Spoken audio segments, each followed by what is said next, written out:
news for you, and I'm here to chat, obviously, you know, bounce ideas about our great country, Uganda. Waiting for a few more people to come on board. Welcome Zaina. Welcome Bale.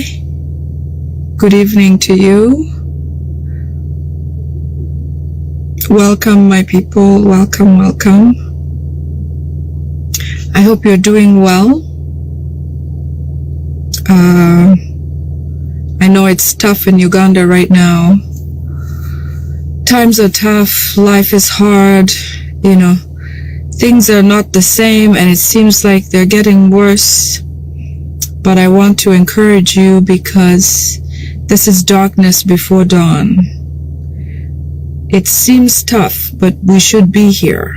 It's where we need to be to achieve what we're looking to achieve. So we're in the right place at the right time. Bedon, good to see you. Navidie, very good to see you. You're welcome. Welcome everyone. We're going to start in a few minutes here. Welcome.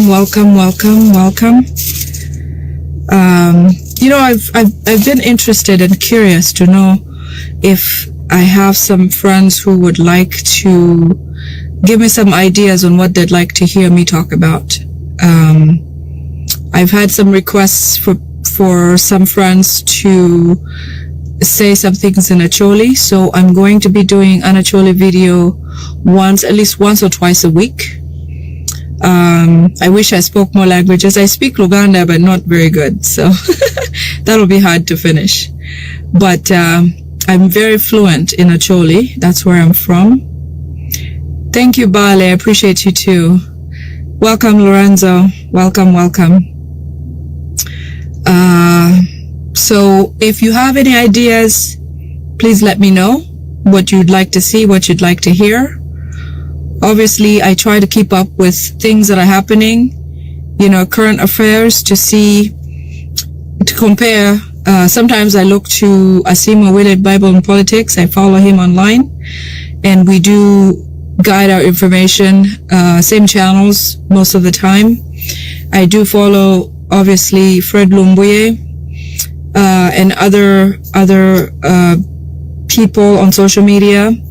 I also have my sources from Uganda. I have some sources especially from, you know, like home, Northern Uganda, and places like that, everywhere, basically. You know, I have some friends in high places who are obviously disgruntled with how things are going, despite being in the government. They're not happy about it. So there's that. Bedon is saying the occupants have strengthened their grip on power in Uganda. Yes. Runyankore, not so good. I can only greet and get by, but no, I don't speak Runyankore very well, but I'd love to. It's a beautiful, you know, if it wasn't for these Rwandese, these refugees who came and took over power in Uganda, if it wasn't for them, we would speak all languages freely and not avoid certain languages because of the way they associate them with those languages. We would be free to speak any language at any time. But I grew up in Kampala. In fact, I grew up in Nakawa, and I had neighbors from different places, different parts. And then I went to boarding school a lot. So obviously I had several different,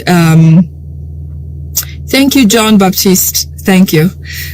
From different parts of Uganda. So at least I know how to greet, to like, you know, make an order or ask for some things here and there. So I can get by with a few languages, you know, hello and goodbye and things like that, and in between. Runyankole, just a little bit. I can just a little bit, but I do understand, maybe because it's also related Bantu. Most Bantu tribes, or actually Nilot, same thing, Bantu, same thing. You can have an idea of what they're saying because they're related somewhat. So yeah, getting back to our program of the day today. You have all seen the luxurious criminal, the killer, who they say is called Okello Onyum. brought to public court today. Obviously brought as a diversion because a lot of things are happening in the country. So many things are happening. As you might know, Kulaije has passed. Kulaije follows Janet and also the gentleman from West Nile. What's his name? Sorry. The minister or what's his name? Let me try to look it up. 1 second.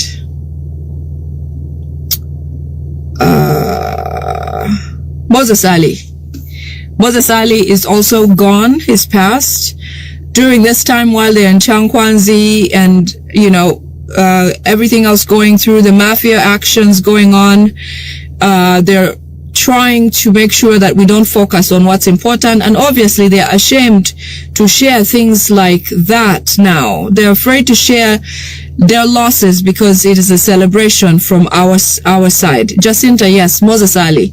Moses Ali is gone. Kulaije is gone. Obviously Janet Museveni is gone, but they're trying not to talk about Janet Museveni. In fact, it's a crime to even mention Janet Museveni's demise in Uganda. But they've, as I talked in a few videos back, they don't want to pronounce her. They're really trying to get through the swearing in ceremony, which we don't know if Museveni will be physically able to be there. It's likely that they'll do it via Zoom because he's incapable. The pictures that you see and the videos that you see are all doctored videos, and some of them may not even be him physically in there, but they can dress someone up to look like or pose as or try to appear like Museveni, which is likely something they could do on the swearing in ceremony if a physical body comes as Museveni to the event to swear in. If we get there, it is likely not going to be him. It is likely to be somebody who can pose as him, because as you've seen in the photos and videos, when you put them in AI, they have told you, a lot of them have come up with, you know, the results of when the video was taken, when it was recorded, when Museveni last spoke, when Museveni was last in the public eye, especially the ones coming out of Changkwanzi. People at Changkwanzi don't have their cell phones because they were taken away, so therefore they can control the media and produce only certain photos that they like with different postures or different appearances. But as you can see, Museveni has appeared in all different phases, from being looking sickly, looking old, and looking much younger. All of them are not real. None of them is the actual physical human being of Museveni being at Changkwanzi. They will come and tell you, the ones, if you have any family members or friends who are attending the event, they will come out and tell you that they did not set eyes on him because he's recovering or he's very ill. And cannot make it to Changkwanzi. So, moving on. So the luxurious criminal was brought to court today, to public court. As you've heard, he testified not guilty, or he was asked how he pleads, and he pleads not guilty. Now, just the plea alone sets aside the fact that this person is possibly different than the person who was at the scene. Because as we saw in the pictures, the person who was at the scene and his side view looked quite different than this picture of the guy being paraded. It is possible that this guy was already in prison, or in whatever. This guy was already somehow in the books of performing certain crimes in the past. But the person who came and committed that act of killing those children was a different person, somewhat of an expert, because how much time did it take for somebody to accomplish something like that? It was a short while. He knew what to do. He knew what to say. He knew what to do to get those kids, you know, to lose their breath and all that stuff. So to me, it appears that that gentleman that came to perform that atrocity is not the same human being here. Looking at his hair, we talked about his hair being much more than the gentleman at the scene, and in a difference of 4 days. There is no African who grows hair like that, and kaweke of that sort, to catch up to that extent. He's there at is brought to court today. He doesn't have any handcuffs.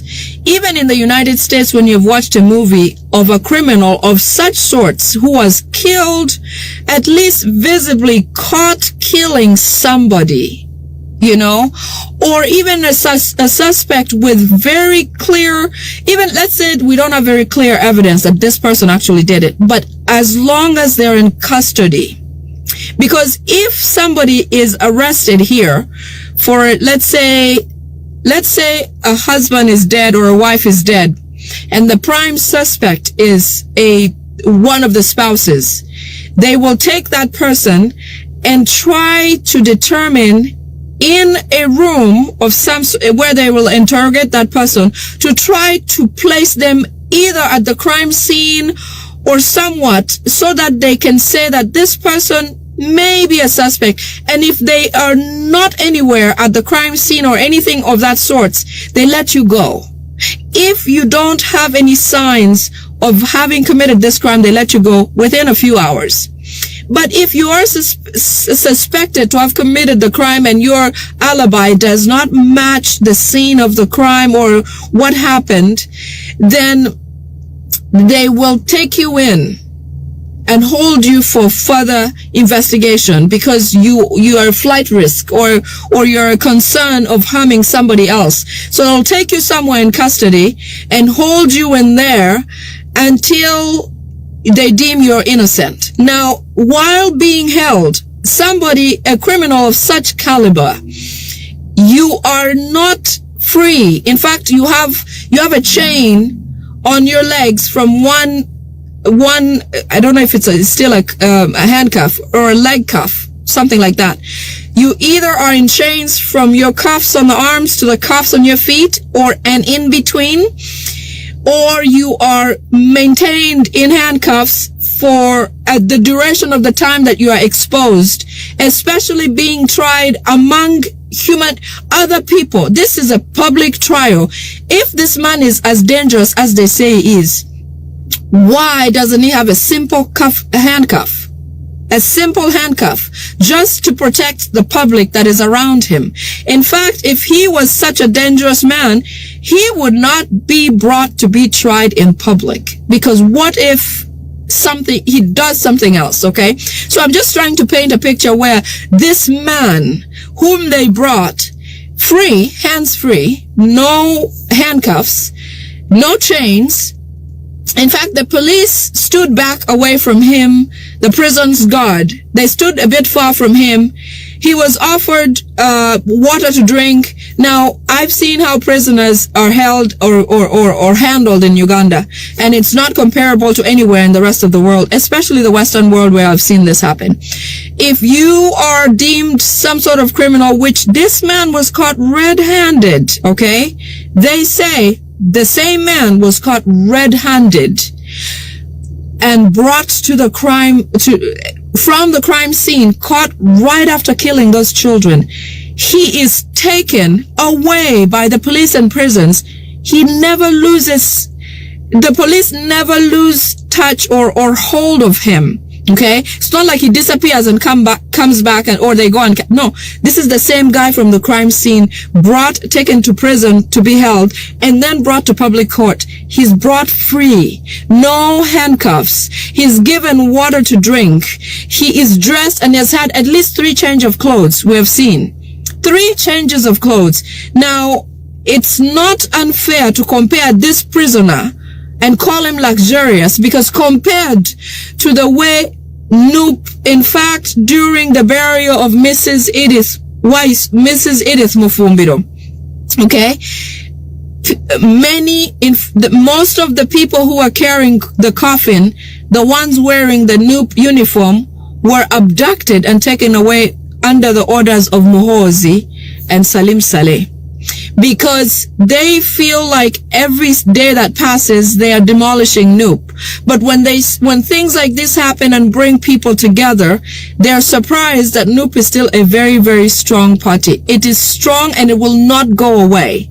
So anyways, those people were abducted those people who attended the funeral in uniform, in red uniform, and carried the coffin were all abducted. Some released shortly after, some not released. Another person that I understand is in grave torture is the lady who is, her nickname is Blue Tick.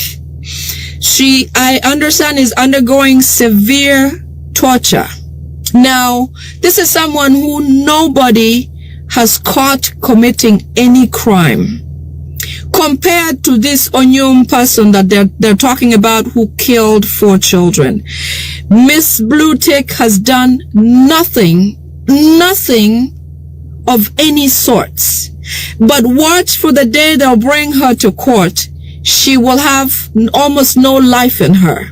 Same thing compared to Eddie Mutwe, Achileo Chivumbi. The same things, the same look. Everyone that's taken away. The gentleman who is the book writer who was once imprisoned in Congo and then brought back and now is still in detention with under Muhozi. You know, he's in the fridge, mentioned by the Kenyan brothers. You know, all of that compared to what this guy is going through, really, this guy is not a criminal, and in fact, these people committed the crime. Muhozi, Salim Saleh, and the whole mafia crew are the ones who killed those children. Muhozi seems to be trying hard to get into Ugandans' hearts, but clearly, to show you that these people are not brilliant at all, if he thinks by getting one of his M23 guys to come and kill those children and pin it on this guy and try him publicly will get him into Ugandans' hearts. First of all, we have lost human beings. We've lost children. That's very painful. Secondly, the way they're handling this man, it pains everyone's heart. It's an insult to every Ugandan. In fact, all of us should be insulted by how this prisoner, the so-called killer of the 4 children, is getting a slap on the wrist. This is not compared to how any other prisoners are handled. Mwanga Chivumbi the other day was brought to court. Even if they come in and go, Alex WAISWA Mfumbiro, Olivia Lutaya, you know, they come in with handcuffs. They are bundled. In fact, one person, there's always one person and another person together. I remember when Sanya was still in the military detention. Every time they brought them, they were attached to one other person. You know, this guy came free. He was escorted freely. He walked freely. He's wearing shoes. He's wearing all his clothes. He has a jacket on him. You know, I don't care if it's raining outside. Come with whatever you've got. You know, so all this is a sign of unfairness, and I feel like they're abusing Ugandans, because really what these people do is to try to see how far they can go. They probe and poke and see, you know, what are they going to do this time? I feel like this is the argument they have. They're like, let's see how, if Ugandans even have the nerve to do something about this, their children dying. And this whole thing being fake. No matter whether this is a cover-up, a diversion, or whatever the case might be, this is sad for us Ugandans, because I think at some point we should have enough. We should have enough to deal with these people. First of all, that trial, nobody should have gone there. Why? Let them have their own mess, enjoy it, and go home. What we need to struggle for is to get our people out, and we must gain the strength to come up and do something about this. This is an insult. This that they're doing with this so-called Onyum killer person is an insult to Ugandans. They are poking you to see how much or what you can. So what? You know, let's do this and so what? They're not going to do anything. It is only going to get worse. We must figure out a way to cut these people short with their own games. Don't attend this nonsensical courts or whatever they're trying to do. Don't. Let's stay focused and push for what we want. We want our win, and we want our president where he should be. Everything else is none of our business. They can die in their own film. Let's focus on legislations that they're trying to put in place, because everything else, while we worry about this nonsense, about this court, this guy and all of that, they're taking our land. You know, new proposed laws are coming up where they have to demolish buildings, they have to do all these things. They're keeping us busy with nonsense. But more so, we need to focus on what is most important. Some people or some things have to be put in place to move ahead. And let these people die in their own film. Let them. Do not give them the time of day with this type of kangaroo court. It's not worth it. Anyway, let's move on to the next thing on what we need to talk about today. I just learned that IU University is going to be closed for 3 weeks. It's closed. Yes, Grace, that is true. Everything that we're going through is happening at the right time. You know, I listened to Pastor the other day, and he said one of the things that happened during the Bible days, Jesus' time. Had Jesus not been killed, he wouldn't have reached his destination. Okay? There is not a single struggle where the oppressors remained oppressors permanently. Somehow when a struggle comes up, it means the oppressed have come to a point where they must shine or they must rise. Everything in the Bible supports it. Life today supports it. You know, people went through slavery, all kinds of suppression. Apartheid, for example. We never thought apartheid would ever come to an end. You know, enslaving of the black people in South Africa, that happened, and it came to an end. Slavery, where a lot of Africans were exported out to the Western world to come and work as slaves, we thought, oh my goodness, that will not come. It did come to an end. So everything has an end, and this is the end of these Bachwezi people, the Tutsi people. This is the end of those people in Uganda. And no matter what they do, because first of all, their main brain is declining. That is one of the gifts we have in this struggle, is that Museveni can no longer perform as he used to be. And then he has this spoiled brat coming to run like a goat without its head on, because he doesn't know how this thing comes about. Have you ever been given something of value that you didn't have to work for? You know, have you ever handed money to somebody who you thought, my goodness, let me help this person out, maybe let me give them cash so they can start a business or start something. Because they did not work to build the business up from scratch with all of their blood and sweat, they will not value that money. I say that because I'm in business myself. I run operations here. I built my business from ground up. I know how much sweat I put in. I know how much I need to do to keep things running well. But I have attempted to help some people somehow to get them on a similar level. But when you do hand something to someone, they don't value it. In fact, they hope you continue to chip in. But more so, because you didn't put in your blood and sweat, you don't know the value, and you don't know how much to put in where, which angle to keep things tied in.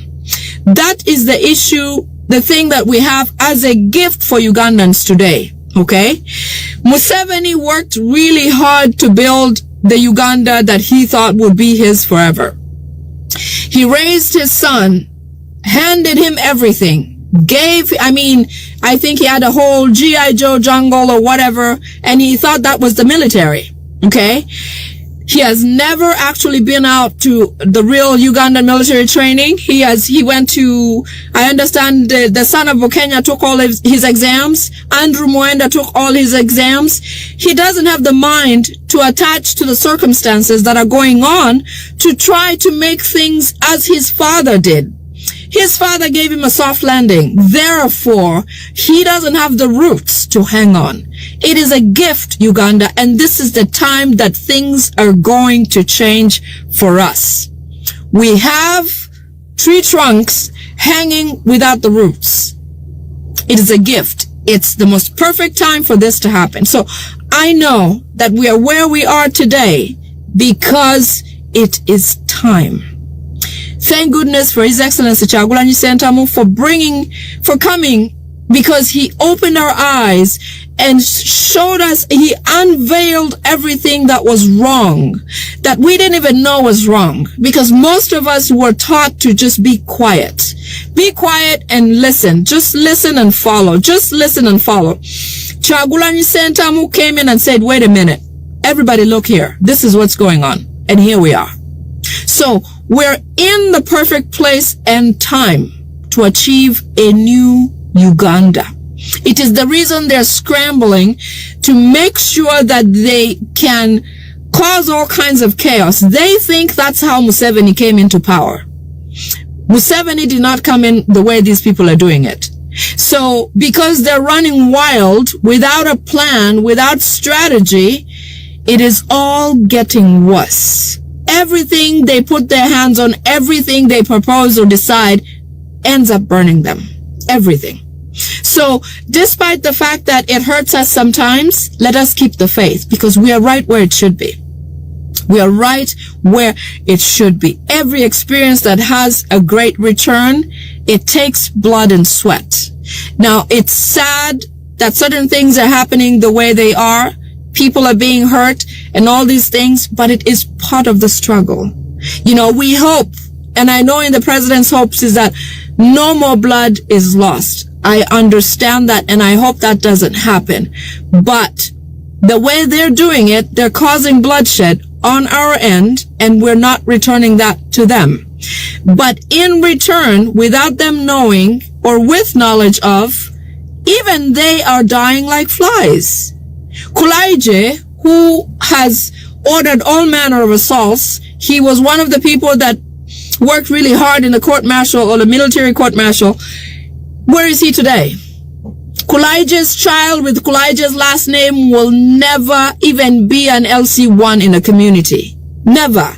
His children are doomed, and his great-great-children are doomed. There is nobody from his lineage will again rise up and be something because of who he is, because of what he has done now. And naturally, I believe in karma. I honestly believe if you do something to somebody to hurt them, it will come to you, and upon your descendants. Anybody else after you could likely go through the same thing or be faced with the same thing. So as much as they're doing what they are doing, okay, I want us to keep the faith, because there wouldn't be another way for us to achieve our victory. There's no other way. There is no soft landing to achieve what we are achieving, because it's big. And anything, you know, they say greater, to achieve anything, you need equal or greater energy to get there. So whatever we're putting in now, because the achievement is huge, we must put in a lot of effort. So we have kept the faith. You know, I was so impressed to see how many people, how much NUP came together to stand in for Mrs. Alex WAISWA Mufumbiro. May she rest in peace. May she rest in peace. Honestly, people power is in our hearts, and they can't beat it out of us. They can't torture it out of us. So, Madam Blue Tick, wherever you are, I know that it's painful. I know. But I hope you make it through. And when you do, I hope we'll be a few steps closer. I really do. And everyone else who is in torture, in jail, in prison, suffering, or anything like that, I know you are paying the price. I know. And that is why we will not stop what we're doing. We really won't stop. I can't stop what I'm doing, no matter what they say. I understand Iso boss, who is called, I think his name is Ochwet. He lives in London. He's a Langi by origin. I understand he has said that he's going to be looking for me. He's trying to find a way to come and attack me or hurt me. You know, I've already shared this where it needs to go. This is not Uganda, first of all. So bear thee whatever you think you can do, but it's another country with different rules, a different set of rules, and a different way things happen. You will get caught. In fact, we've reported you to the FBI and everybody. So you may want to watch your back before we watch our backs about you. Okay? This is not Uganda's playing field. Yeah. So anyways, let's move on. So speaking of the land bill, as you've heard, Museveni's family want to take over all the land in Uganda. All land titles have officially been cancelled. And they're going to start having people re-register their land. Even though that sounds like something that is realistically done in some areas or parts of the world, it is not okay that they cancel land titles first. If they were inviting Ugandans to come and re-register into a new system or an updated system, then it would make sense. But what these people are doing is the family of the last family wants to take over all the land in Uganda. They have mafias, obviously they have Rwandese who want to come, who already are in line to come and take over the land in Uganda. So they've discussed ways of how they're going to grab land in the country. The first thing is through the Building Control Amendment Act. You have heard about that, where they are going to be charging points on land by acreage, whereby if somebody has land around, if anybody wants to buy land or wants to develop a piece of land, they have to first of all submit a plan to get permits. You know, that is a normal thing in a country like the United States, where if I want to build something, or if actually, no, let me walk that back. It doesn't appear the way it is designed in Uganda, because in Uganda, every land with a permit, you have to go and present your interest to this land board or whatever the land board they're going to come up with. And if you don't present it first, then you automatically lose it, because they actually own it all right now, since all the permits have been cancelled. But they're going to be enforcing very strict rules on people who do not go and register their land. So let's say I have land somewhere and I don't want to use it right now. Maybe I can't afford it, whatever the case might be. They don't want you to just sit on that title, because if you do, it will mean that you are on that land illegally. And when they come at you to try to ask you for the permit, and you don't have the one they're asking you for, you will be imprisoned for 5 years, or you will be charged certain points per square meter of the land in fines. So this is a way of saying, if I have my father's land and I don't have any money to build or do anything with it, and I don't register it or re-register it with them, they will fine me for not doing that, because according to them, they want money from my registration, and maybe even take it over, because they now want to know who has land which they can't develop, they can't do anything with, so they can take it officially. Okay? Because they're saying if you cannot develop a land, they have people who can develop it, which means they have Rwandese lined up to come and take over these pieces of land. Any house plan that anybody has to put on a building has to be presented to these people first with a title. Original title has to be handed over, and permission from the landowner holding the title. So if you want to put anything on your land, which you already got a permit for and paid for, you must share your interest with them. Any house plans about anything you want to put on that land, you must share with them, and they decide for you if it qualifies to be built on there or not. Now that process, who knows how long it will be, okay? And who knows if your interest of what you're going to do will ever be enough. Speaking of which, they want to tear down Magere. Most importantly, the rules that are being set right now are to try to endeavor to get into, for example, the land. Remember when they raided His Excellency's home? They took a lot of land titles, and also they took the land title of his home plus the building plans. So eventually they'll come up with a plan or ideas to say that there's going to be new redevelopment in this region. We want this place maybe to look like an industrial area, which means they have to plow down certain houses like you have seen happening already. They will plow those down, including Magere and Makerere-Kavule. These people are evil. Uganda, let's do something. So it's going to be hard for anyone to build on any land because Museveni's family and mafias have all the land titles. All of them they have to themselves. Okay?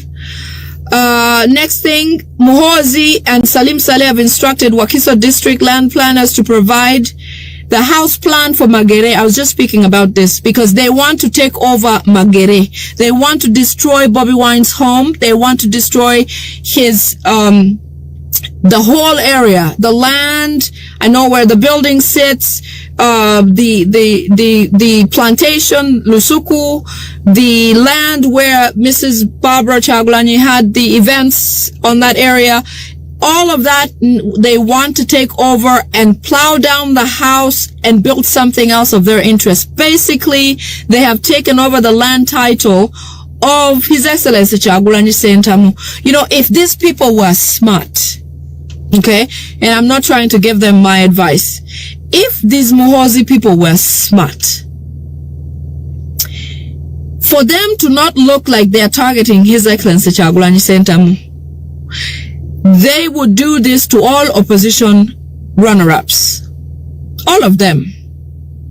But just the fact that everything I'm going to talk about today, clearly, you can judge that it is against His Excellency Kyagulanyi Ssentamu and NUP and for the Muhozis, which points them further to the fact that they are being unfair to His Excellency Kyagulanyi Ssentamu, and the world is watching. This is not just because I'm talking about it or I see it as I see it. No.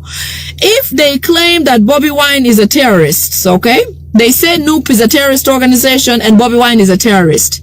How come everything that the Muhozis decide or make law of or decide to do is about affecting His Excellency Kyagulanyi Ssentamu and NUP? How stupid do they think the whole world is? You claim the guy didn't win an election. Okay, let him be. So if Museveni won the election, why are you attacking BOBIWINE's home? Why are you now going to plow down His Excellency Kyagulanyi Ssentamu's home? Okay, if Museveni won fairly and squarely, why are you still abducting NUP political members of the party? Why is Muhozi and Salim Saleh, if they say that Museveni won, why are they still arresting people? You know, right at the funeral of Mrs. WAISWA Mufumbido, all the NUP members who were there, who carried the coffin, Muhozi ordered them to be picked up, and indeed they did.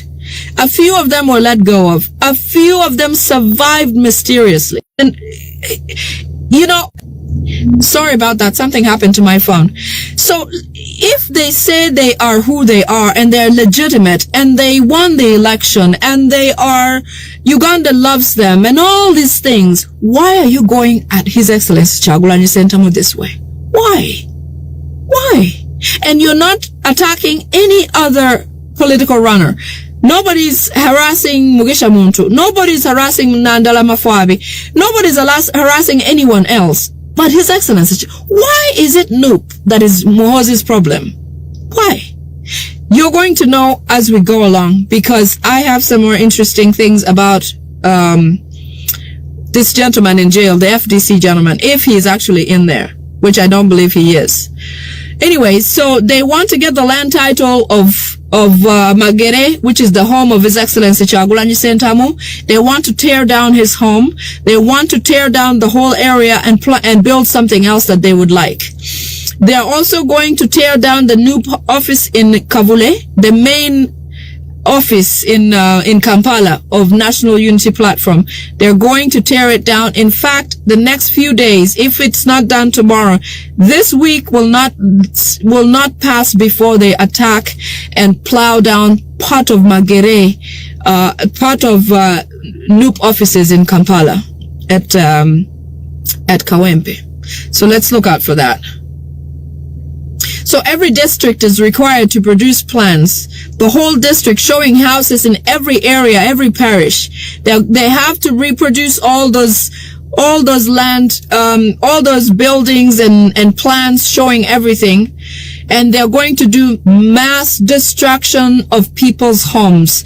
These homes that they're going to destroy, which they already started destroying homes, they want to mainly focus on the National Unity Platform members who are in those designated areas. And once they start breaking down those homes, after they've gotten all the plans, and I mean, people, all National Unity Platform members, these are MPs, local community leaders, you know, the wealthy people in the community, people who can do things and put buildings together or in place. As long as they support National Unity Platform, their buildings are going to be destroyed. Then eventually they've set up a group of lawyers from LDC who will then go and try to fight this law, which will then put it at the point that they will decide that it's a good time for us to pause, because I think we've gotten all those target homes that we want to get. We're now going to pause and listen to the contest that is filed by the gang members from the LDC that they have already prepared. And these LDC people will then put a halt to the destruction of property, but it will be too late for most NUP members. The main focus of the homes going to be destroyed are going to be of people of National Unity Platform or straight up opposition. Same thing. So they will demolish BOBIWINE's home. That one I already talked about. All NUP members' houses and leaders, all leaders of National Unity Platform homes, businesses, anything that they have structures of out there are going to be demolished as well. Okay. Muhozi intends to have his birthday surpass that of Kabaka, because I think Kabaka's run is about the Kabaka's birthday, Kabaka of Buganda. Muhozi, the son of Museveni, would like his to trump that of the Kabaka.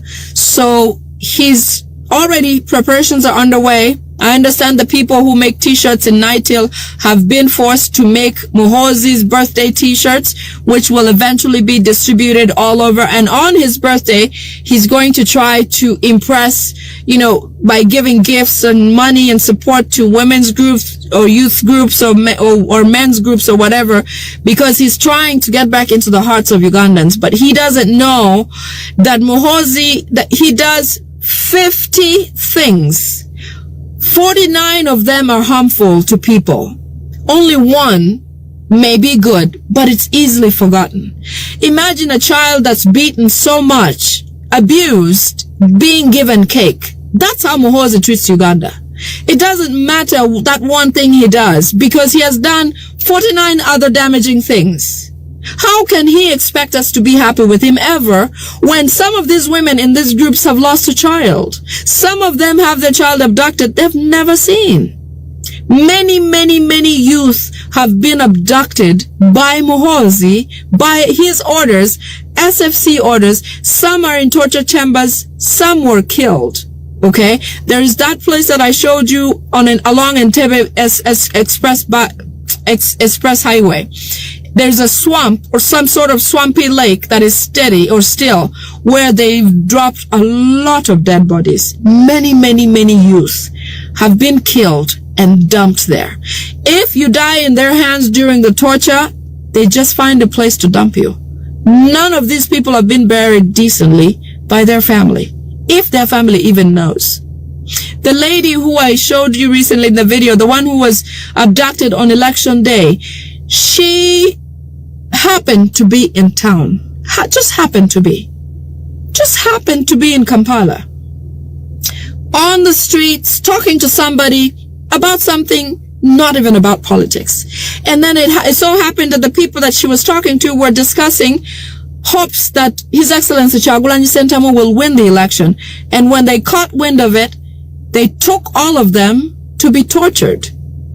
She was tortured so severely that when she was released 28 days later, she died shortly after because her body was injected with poison so often, daily. The conditions of living in the torture chambers were so terrible. She came back sick of all kinds of things. She was throwing up black, gooey things. You know, from her, she didn't even have an appetite. She said she couldn't sleep. You know, these people are tortured so much. I'm surprised they can relate or talk to somebody calmly, because it is grievous. Whatever they go through is so gruesome that you would think they would relive it every second. But somehow they're able to come off of it and try to get into a normal life. But even then, their body is so sick that they can't live any longer. So she ended up dying recently. That makes me so upset, because look at this luxurious criminal who killed 4 children of kindergarten age, 2, 3, maybe 4 years old at most. He's being treated with such luxury. He was even thirsty at the podium. They gave him water. Who cares if you're thirsty after killing those children? This woman who was abducted and tortured and died did nothing. She just happened to be in town. She was just passing by on election day. And they picked her up just like that. Is this crazy or what? No matter what Muhozi does, he will never get in the hearts of Ugandans. I don't know why they can't tell him this enough. Muhozi will never be liked by Ugandans. He will never be loved by Ugandans, because of the things he does and continues to do, because of where he comes from, because of who made him. He thinks he's an exception. No, he's a product of his father, and he's no different. If anything, he's worse, because he doesn't even know what his roots are. He doesn't know how his father became to be, because he was handed everything on a silver platter. So, no matter what Muhozi does, he will never be loved and embraced by Ugandans. He might as well go. I don't know why he tries. He shouldn't. He shouldn't. Anyway,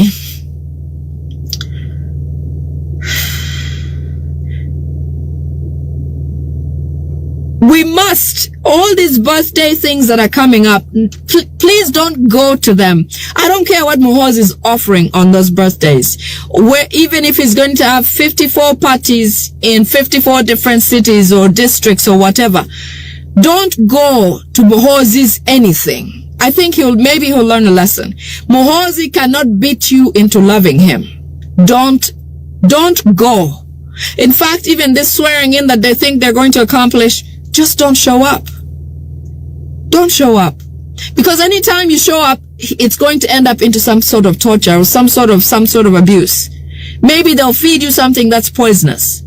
This guy doesn't wish any Ugandan well. He doesn't want anything for us to be happy about.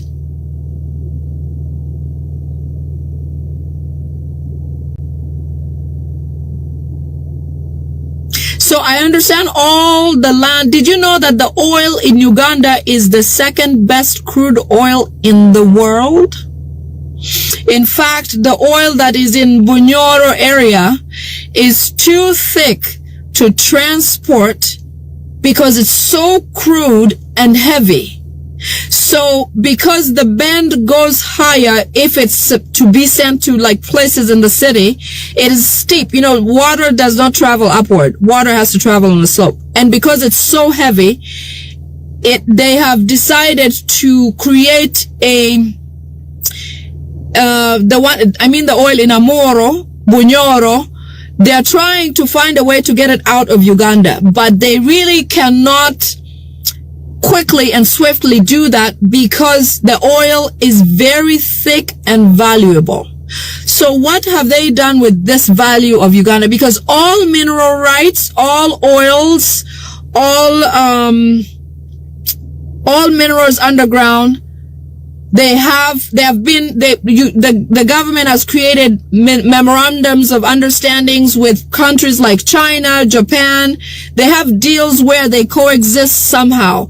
So it is no wonder under Karuma, there is a huge tunnel from Karuma Falls. You know, when they were saying they're building the road to Karuma, they were building a tunnel heading into Sudan. There's a tunnel where life goes on around Karuma from that port where the falls is all the way into Sudan. That's how they plan on taking some oil from Sudan into Uganda and then transporting other things through back and forth, and including the oil. They're using tunnels like that. That's why you will never know, you'll never hear about the value of oil, where it's going, how much it makes for the economy, or how much it brings for Uganda, because they have shared the titles or ownerships of crude oil amongst themselves. They sell that crude oil to those countries and keep the money for themselves. Even Parliament doesn't know how much oil Uganda has. Parliament does not know. Crude oil of Uganda is the second best in the world. Second best. But the citizens of Uganda get zero benefits. The Parliament of Uganda does not even have a law pertaining to this crude oil and its whereabouts. Nobody in Parliament will discuss what the benefits of that oil is, how much the country makes of it, and all of that.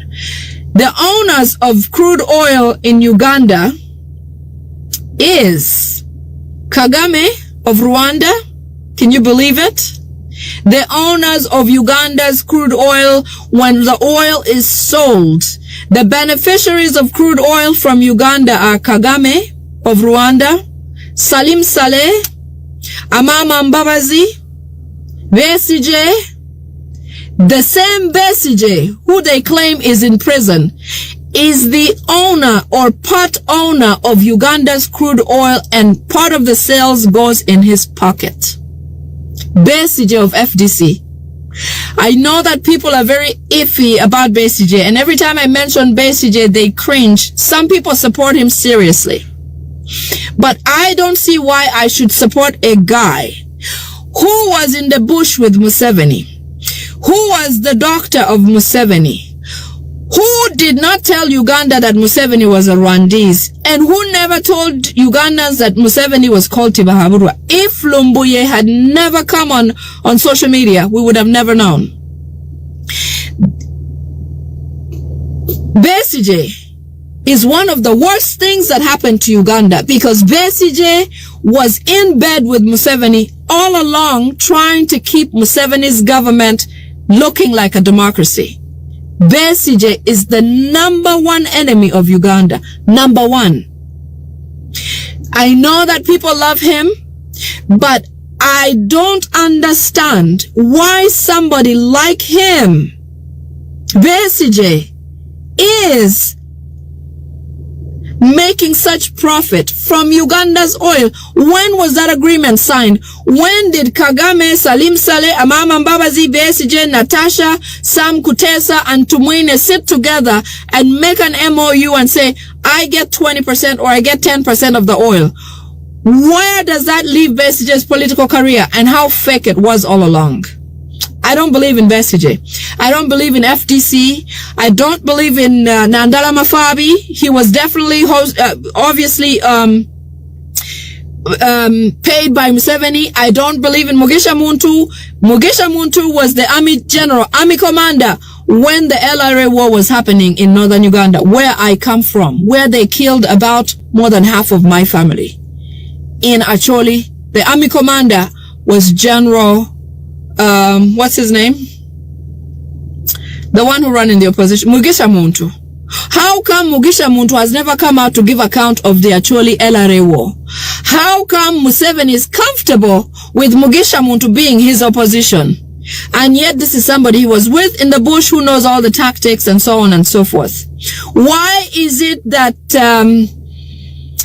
the son the first sons of these people who were killed are more of a scare to him than Mugisha Muntu, who was in the bush with him, who knows all of his tactics and all of his weaknesses. Mugisha Muntu ever comes to run for office and disappears. He knows he's going to win. He knows he will vote for Museveni. He knows that his political career is a hoax. So he just comes, doesn't campaign, gets PDM or whatever. He gets iPod money as an opposition, and then he disappears. Everyone else is trying to say, I lost, I won, or this, that, and he has no discussion.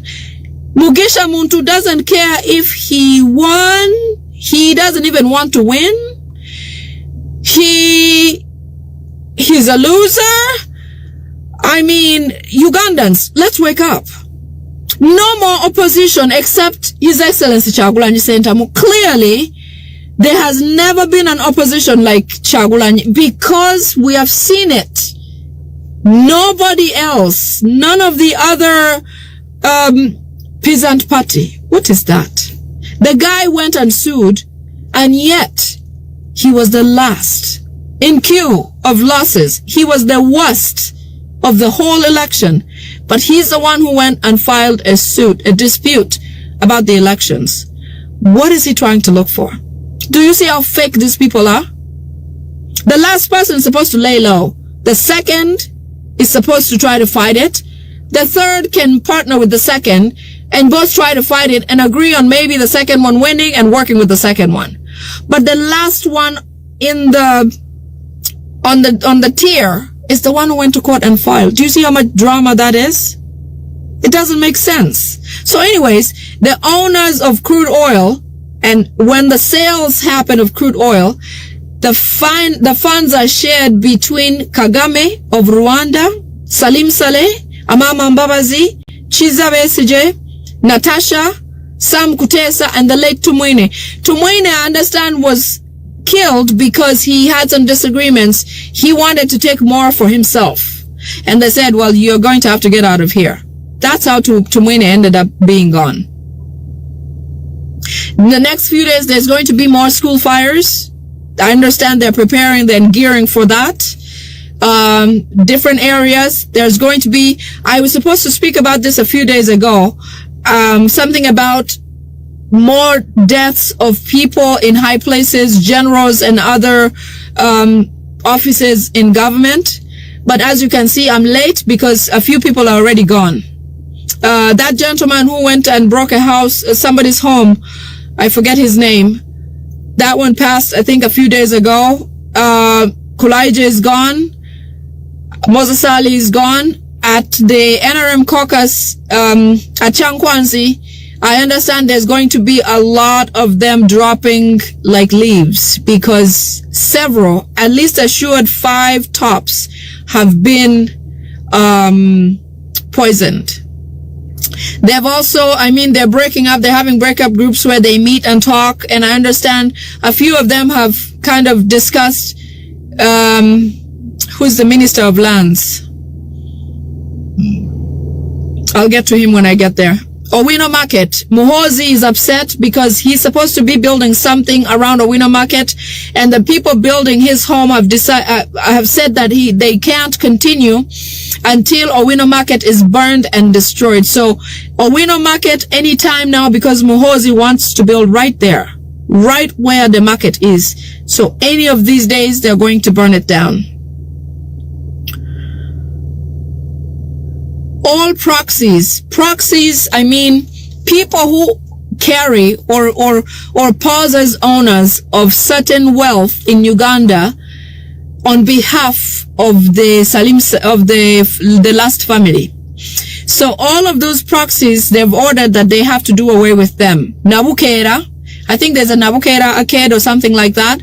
That is a building of the Muhozis. They usually will name it under somebody else just so that they hold on and they look like they're not buying up or owning the whole city. So they'll put somebody else's name under it. Ham owns a lot of the buildings as a proxy to the first family. Chirumira, I don't know who that is. The other one is, who's the Indian guy? Sudhir is one of them. It is no wonder that every building that Sudhir owns is rented by the government of Uganda. Did you know that the government of Uganda does not own any buildings? Did you know that? The government of Uganda and all of its offices, departments, and services, departments or whatever, do not own buildings of their own. When Idi Amin was president, every embassy of Uganda in foreign land, especially the Western world, was owned by Uganda. The land title and the building structure was owned by Uganda, the government of Uganda. Today, they have all been sold and are leased. So all government buildings are leased from Sudhir. That means the government is owned by the Musevenis. The Musevenis own everything Sudhir owns. So therefore, every department of the government where other services for Ugandans are performed rent from the Musevenis family assets or buildings, so that they collect even more from those buildings that they own from taxpayers of Uganda. So Museveni owns all the buildings of Sudhir, and then all of Sudhir's buildings like Munyonyo or whatever in the Kampala city are rented by the government. So the government is paying them pocket change, money, which should be going to serve Ugandans, is spent in rents and insane amounts, and they don't miss payments because these people have to get their money right away. It's crazy. Very crazy. So those people, they've decided to have them dealt with or gone or whatever the case might be. Who is Geoffrey Mugambo? He's telling me that I'm a liar. Anyway, that must be an NRM whatever. You don't have to be on my page. In fact, let me see if I can delete him. Let me see. I'm going to ban this guy. Okay, so I've banned him. His name is Geoffrey Mugambo. When you find him in the corridors, you can deal with him.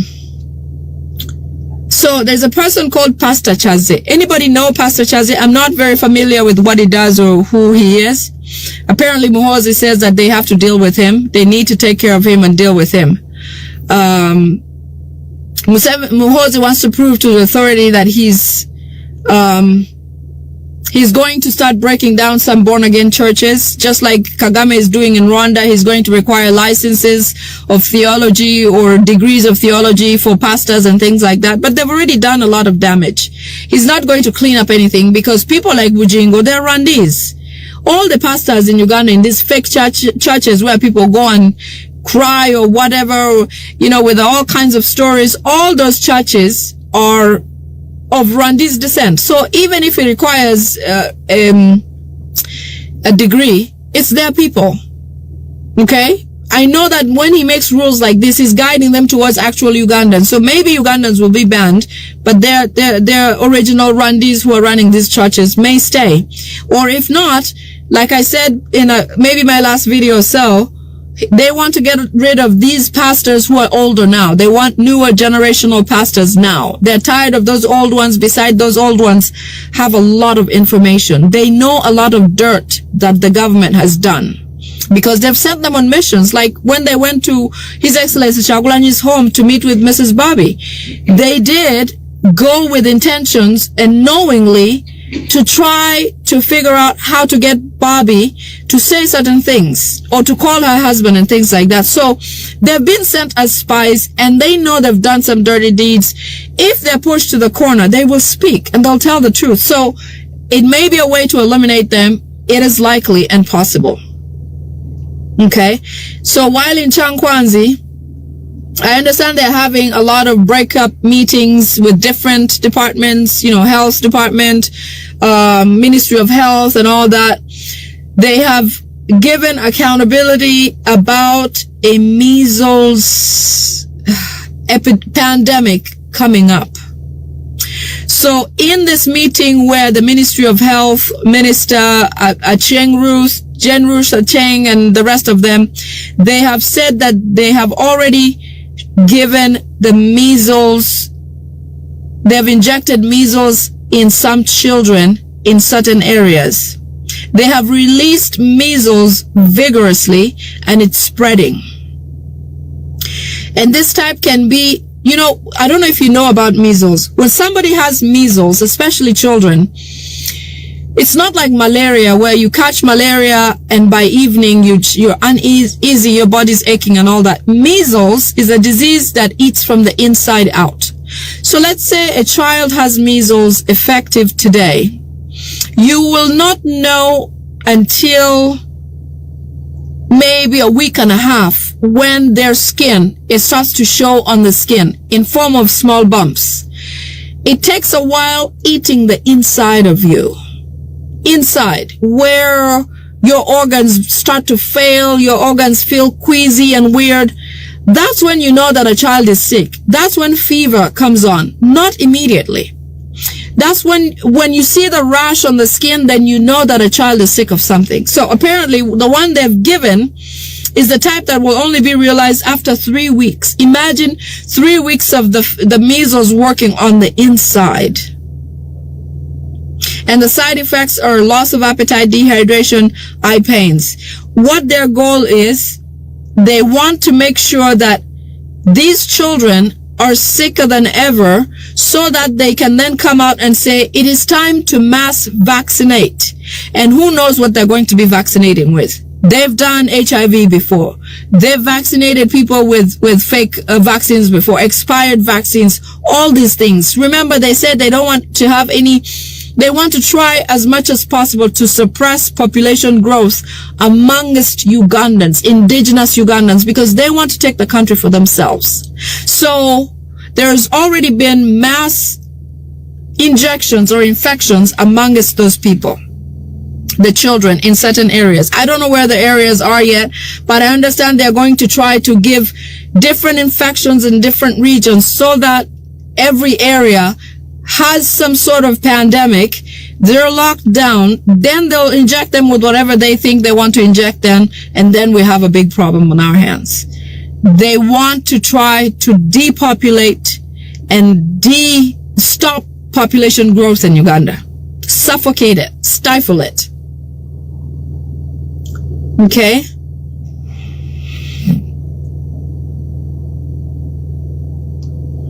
Okay, next thing here.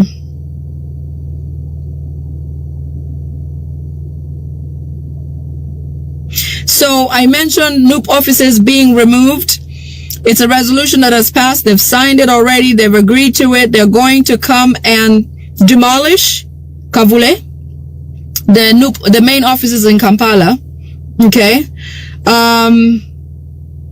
They're trying very hard to destroy food safety, food security in Uganda because they want to be able to control the food chain all along. They expect that Ugandans, especially when they're given seeds, they're going to give you seeds that are not productive because they intend to have certain productions done in Tanzania and then the food crops sold in Uganda. So because Museveni has his new roots in Tanzania, his family, he built almost a city in Tanzania. He's very attached to Tanzania because of Julius Nyerere and so on and so forth, because Julius Nyerere was related to him. He's trying to make sure that local Ugandans, the country Uganda does not produce, because Uganda has the best soil. Okay? But they want to make sure that all the seeds Ugandans get are fake seeds. The law is coming to the Ministry of Agriculture to give permission over land and over certain plants to grow or certain seeds to be grown in Uganda. Their plan is that Tanzania will be the food basket of Africa, or the East Africa. Things like rice and flour are going to be mainly grown in the areas of Tanzania. Kenya will be the source of Irish potatoes and tomato.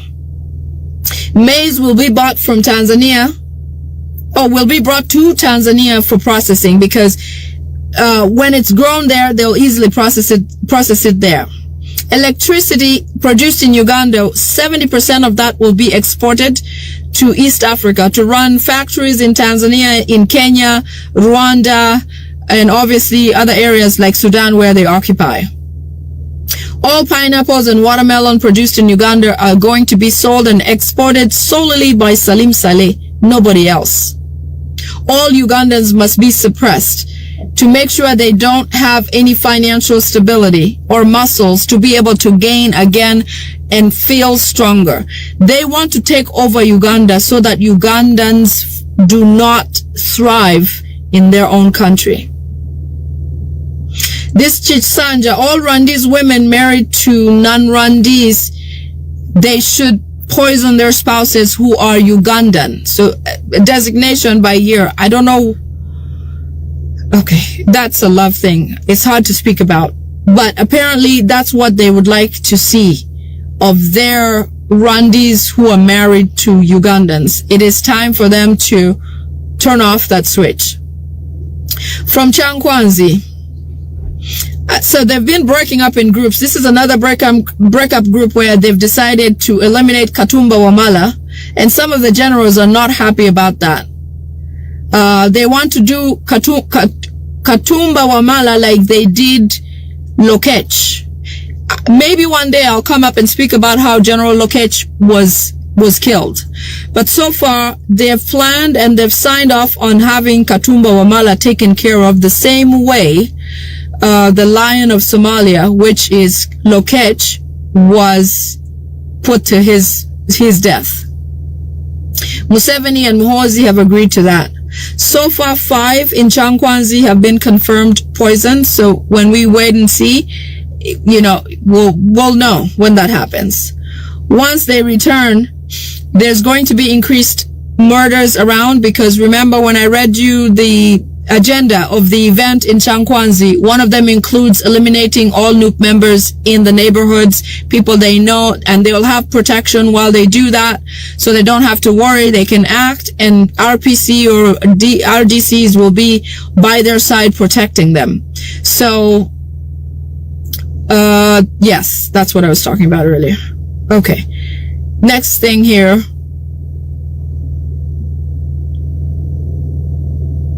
Yeah, I talked about all the boys who were arrested in Luuka after the burial of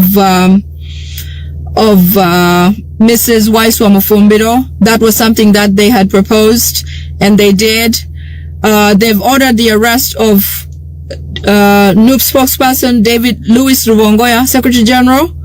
They've ordered the arrest of him, and they've also ordered the arrest of Lope.